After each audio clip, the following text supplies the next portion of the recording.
সাতক্ষীরায় জলবায়ু পরিবর্তন সম্পর্কে সচেতনতা বাড়াতে গোল ফর ক্লাইমেট নামে বিশেষ ফুটবল টুর্নামেন্ট অনুষ্ঠিত হয়েছে।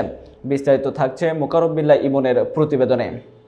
ইয়ুথ অ্যাডাপ্টেশন ফোরামের উদ্যোগে এবং সেভ দ্য চিলড্রেন ও উত্তরণের যৌথ আয়োজনে সোমবার 19 ফেব্রুয়ারি পিএন স্কুল মাঠে এই টুর্নামেন্ট অনুষ্ঠিত হয়। উদ্বোধন করেন সাবেক FIFA elite referee Taiyab Hasan Shamsuzzaman বাবু।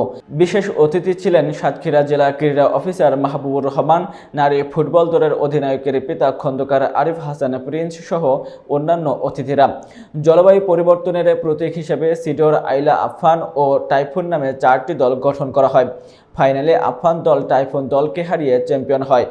অনন্য উদ্যোগ হিসেবে ট্রফির পরিবর্তে খেলোয়াড়দের মাঝে বৃক্ষরোপণের জন্য গাছের চারা বিতরণ করা হয়। আয়োজকরা মনে করেন এ ধরনের উদ্যোগ পরিবেশ সুরক্ষায় গুরুত্বপূর্ণ ভূমিকা রাখবে।